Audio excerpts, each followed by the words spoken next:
My name is Pete Hunt. I am not this guy. If you saw a bunch of printed signs out there and you were really excited to see Nick Schrock, you get kind of like the light version of Nick Schrock, I suppose. But Nick is the founder and CTO of Dagster Labs. I'm the CEO. We're talking about the same content, but when he was unable to make it due to a medical issue, he's going to be fine, by the way, but just wasn't able to travel. I kind of took over the talk and reworked the language a little bit to put it in my voice, but we're talking about the same content. So the topic that we're talking about today is called Rethinking the DAG, Escaping the Workflow to Data Platform Impedance Mismatch. So today we're going to talk about a couple specific things. I'm just going to give you like a quick intro about me, why you should listen to me.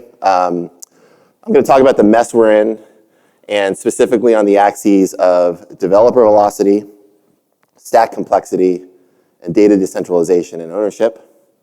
I'm going to talk about what I mean by this impedance mismatch. And then finally, I'm going to talk about rethinking the DAG and the implications. Does that sound good? All right. What a great high energy crowd today. So just real quick, I'm Pete. Like I said, I'm the CEO at Dagster Labs. We build an open source project called Dagster. We're going to start calling it Dagster Core, but it's not on our website or anything, but we just want to make sure it's very clear the different flavors of it. And Dagster is an open source data orchestrator. So it kind of plays in a similar space to tools like Airflow and Prefect you may have heard of or maybe using. And we have a commercial product that is coming out April 17th called Dagster Plus. So keep an eye out for that. Before joining Dagster Labs, I ran some data teams at Twitter. I co-founded a streaming data company that found spam and abuse on the internet. We sold it to Twitter, and that's still running at Twitter today, detecting spam and abuse on that platform. I know there is still spam and abuse on Twitter. I'm sorry. It was, it has been a hard problem, and it continues to get harder in the age of LLMs. And I'm very glad I don't work in that space anymore. I was also a founding member of the React.js team at Facebook. And this isn't a data project, but this is pretty relevant because that's where Nick and I got plugged in originally. So Nick was working on GraphQL at Facebook back in 2012. I was working on the React.js team. We developed this like kind of shared appreciation and love for open source and for developer tooling. So I've been working in open source and developer tools for over a decade and in data since about 2015. There's a really famous really famous talk by Joe Armstrong called The Mess We're In. And I wanted to adapt a little bit of that for the current state of the data world. And I think the easiest way to kind of visualize the mess that we're in is if you were to imagine yourself as an incoming head of data at a Series B company building something cool. In this example, it's a Spotify competitor. We're going to call it DAG Stereo.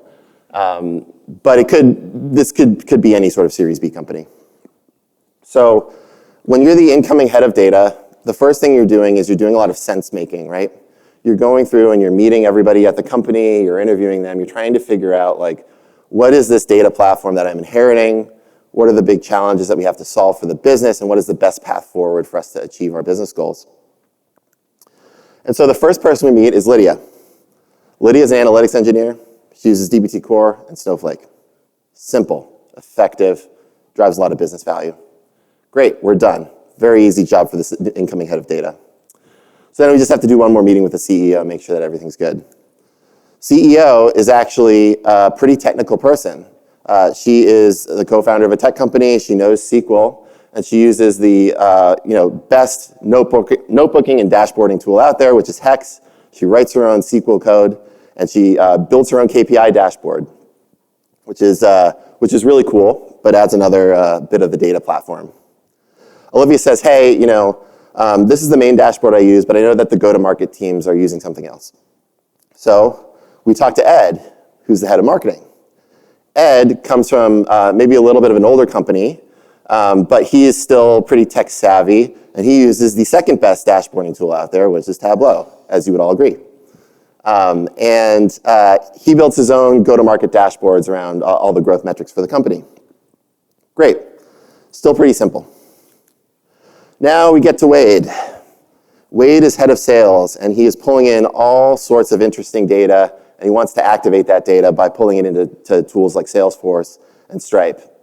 He's not the most technical guy in the world, but at one point in his life, he was a sales engineer, and so he wires up high touch and syncs this data in. You can start to see where this is going, hopefully. Joel is our CSM. Minored in computer science, knows his way around VS Code, and he heard Retool was a great way to build internal customer success tools for him to administer customer accounts. So he spins up a prototype with Retool. He realizes he needs a MySQL database that has the data he needs. So he hacks together some Python scripts and pulls the data out of Snowflake using Python. Now we start to get to something that's actually the meat of the data platform. And we realize that a contractor came into the company last year and was the one that was responsible for populating the warehouse. So Joel is at Acme Analytics. He hasn't been at the company for a year. He went off backpacking to Europe and was never heard from again.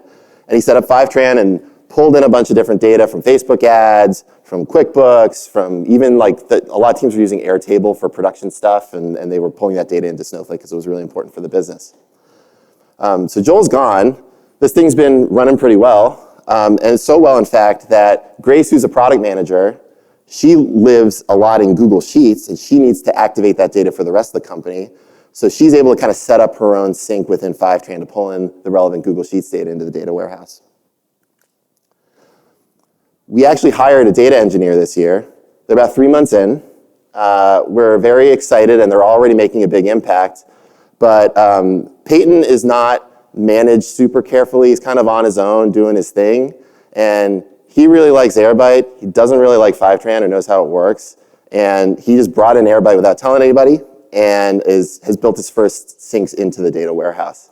By the way, I'm not making a value judgment on Airbyte versus Fivetran. This is just Peyton's whole vibe.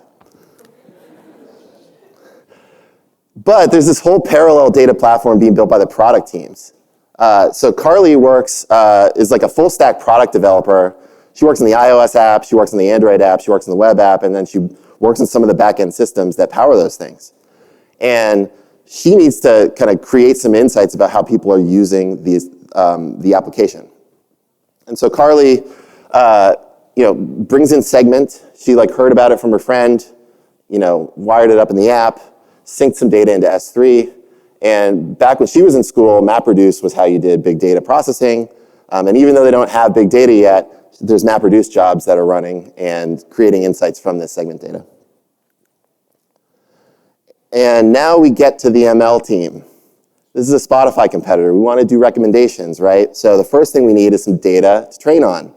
And so Oscar's our ML engineer, and he builds a web scraper that basically pulls in album art and track listings and listen data from a bunch of sources on the internet. They are definitely totally have licenses to this data, by the way, and syncs it into S3. And then finally, Hector is actually building the model itself. And so he uses he uses Feast to do some feature engineering, and then finally trains the models with SageMaker and drops the models back in S3. And I don't even know how they're served. At that point, it's just too much information.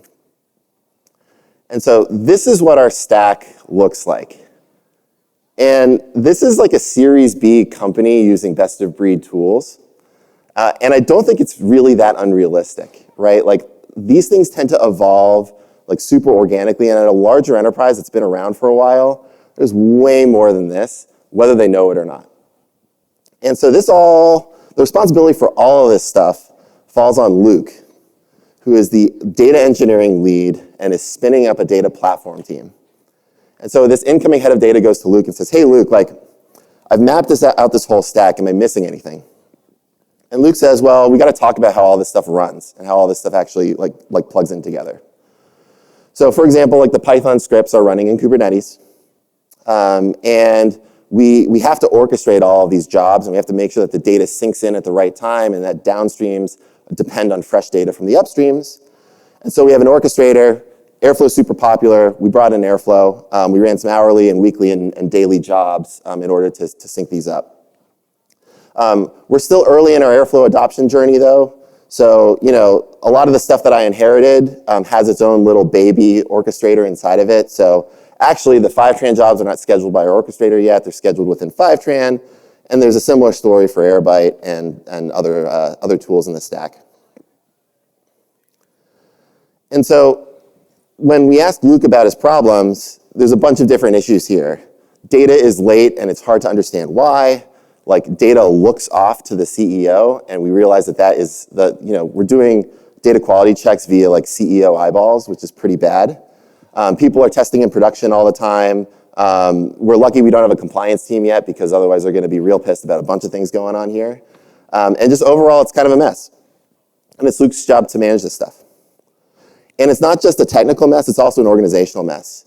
Because like everybody's heard of Conway's Law, there's a bunch of overlapping ownership in this stack. And so if you have a question about a specific data set, the first thing you gotta do is figure out where it lives, and then you gotta figure out who to talk to, and it's just, it's like a people problem and a technical problem. I hope this doesn't resonate with anybody, but I have a feeling it probably does. Certainly resonates with me.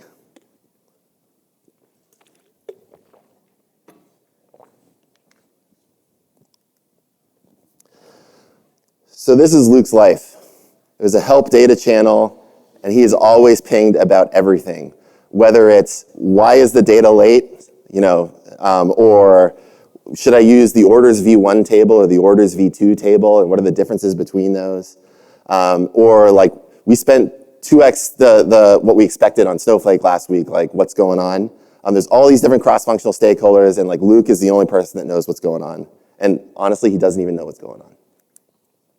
So there's three kind of categories of chaos in his life. The first is that the dev experience is slow and painful.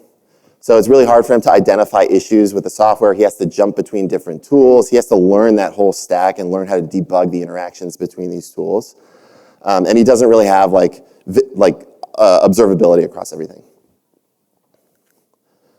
The second is that the tech stack is complex and costly.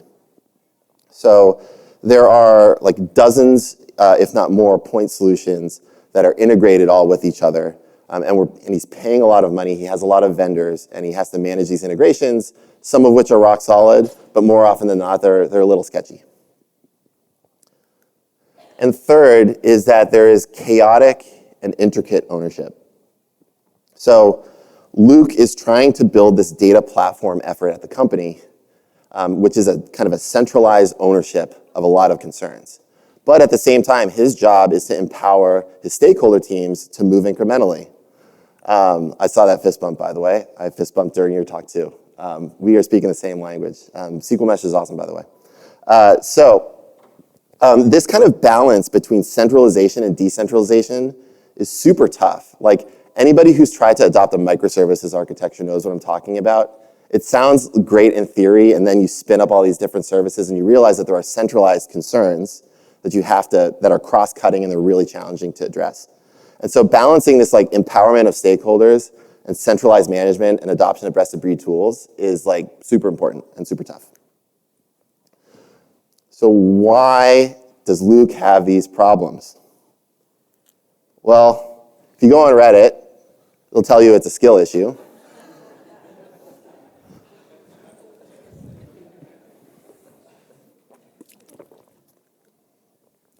Could be ZERPy venture-backed data companies coming in and selling people products they don't need to stakeholders that aren't qualified to buy them.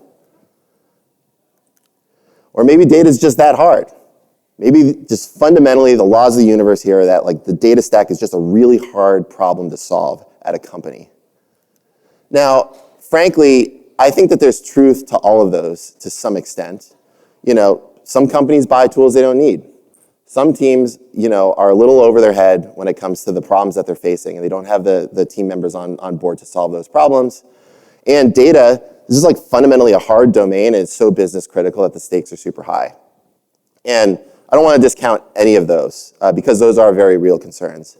But I think there's a root technical cause here, which is an impedance mismatch between the workflow engines that sit at the heart of the data platform and the rest of the data platform. An impedance mismatch between the workflow engines and the rest of the data platform. So I said the word impedance mismatch. This originally comes from electronics. I'm not a double E, so I don't even know what the electronics version of that means. But it's used often in computer science to describe when two layers of a system have like similar but fundamentally incompatible domain models. A really common example of this is in object relational mapping.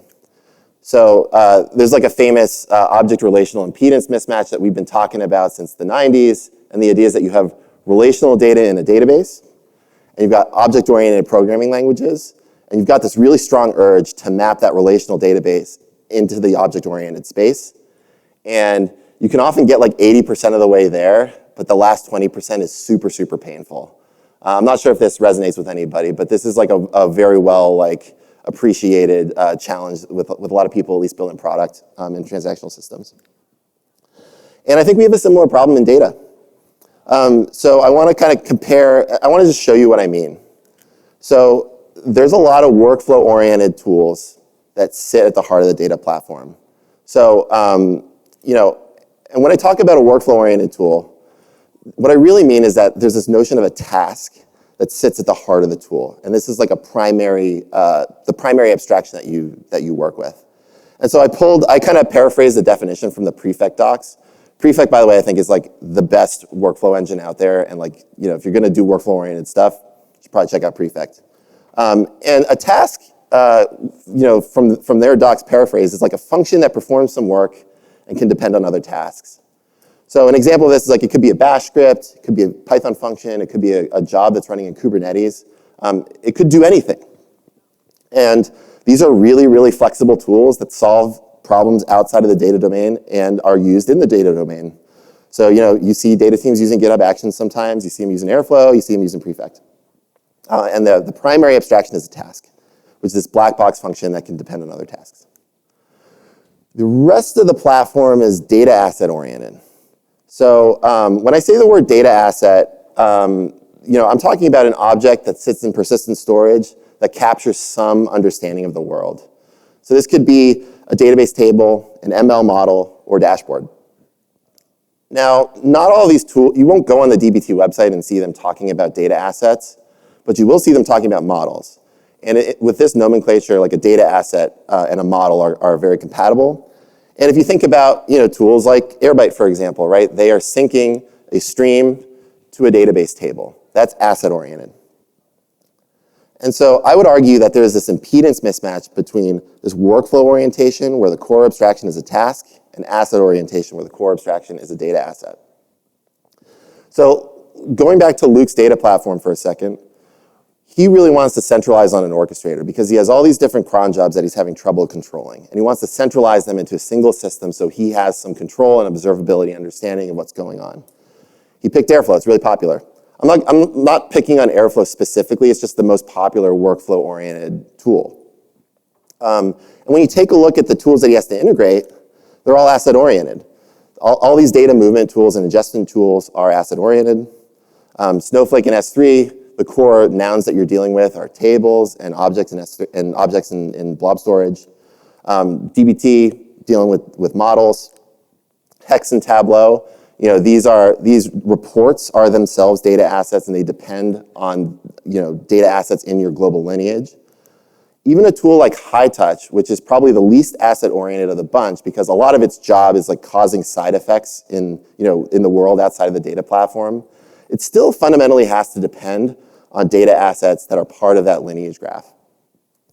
So of this bunch, this is probably least asset-oriented, but I'd still make the argument that it is asset-oriented. And then finally, ML models, right? We consume data from a bunch of tables, we dump the model into S3 or some other serving system. So there's one workflow-oriented tool in the whole stack. It's like super special. So I'm going to talk about how we can kind of like what the implications are of this impedance mismatch and how moving everything to one asset-oriented view of the world can affect dev experience, stack complexity, and ownership.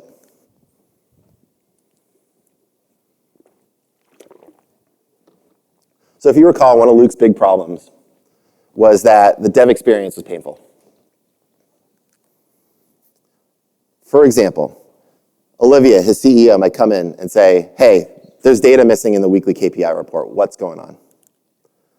So the first thing he does is he opens up the data catalog, and he tries to figure out, what's the latest materialization of this report and its dependencies, and what depends on what.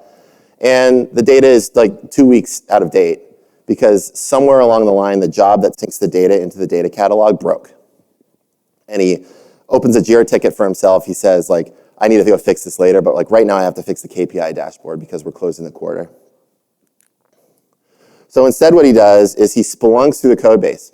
He uses tools like grep, and he tries to search for substrings, and he reads the code and tries to infer the lineage from the source code. And he finally, after a lot of work, figures out where the bug is, and he fixes the bug, and he pushes it out to a staging environment. Takes about 15 minutes to build. Because this is Python, his editor was configured incorrectly, and so he used tabs instead of spaces, which broke one of his CI steps, so he has to go push again. That one has nothing to do with asset orientation, by the way. But there were a lot of problems from this impedance mismatch between the workflow-oriented tools that ran the data pipelines and the other tools in the data platform. The first is that the data catalog was broken, right? It's not because the data catalog was some bad piece of software. It's because it has a really hard job because it has to piece together this view of the world and this global asset lineage using basically the exhaust of a diverse set of tools in the stack. And in particular, there's a lot of important operational data locked into the orchestrator. And none of that operational data is associated with a data asset. And so in order to solve this problem in a workflow-oriented orchestrator, you have to do manual integration and manually annotate queries and other resources with the asset information so the catalog knows what to do. And in Luke's case, that fell out of date or it broke. The next is that there was an opaque relationship between the data assets and the pipeline code. So the data pipelines were written in a workflow-oriented style, but the customers and the stakeholders that were complaining to Luke, they don't know what workflow broke. They just know that the KPI report broke and maybe some of the upstream tables broke. And so Luke has to go figure out how to go from asset world into workflow world, and there's not a one-to-one correspondence there if you write your code in a workflow-oriented style. So, and even the tools when you log into the UI, they're very much, this is the kind of the place you land on when you're in a workflow-oriented tool, right? It's all about DAGs, it's all about tasks, it's all about what is the state of my pipelines. There's nothing in here about ownership or data assets or anything like that. No metadata associated with these things. If you take a more asset-oriented approach, this is the part where the CEO shows a screenshot of his own product. I'm not going to sell you too hard here, but we do build an asset-oriented orchestrator. And we put the data assets, the owners, and the compute types, and all of this important stuff that stakeholders really care about. We integrate it directly in to the orchestrator because, again, the orchestrator is the source of truth of this operational data, and it's really important and valuable for stakeholders to see that. So that is, one of the challenges with these the impedance mismatch from a dev experience perspective. But the second is there's these big sprawling tech stacks that are complex and expensive. So Luke's customers are data pipeline authors. They work on different parts of the business. They're building data pipelines. And they want to know if their data fails quality checks, either their upstreams or the data that they themselves are producing.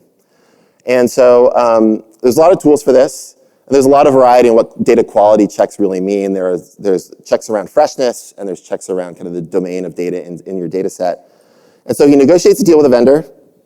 And then he starts to do this integration project and realizes that there's this big project where he has to tag all the queries going into Snowflake with a bunch of metadata.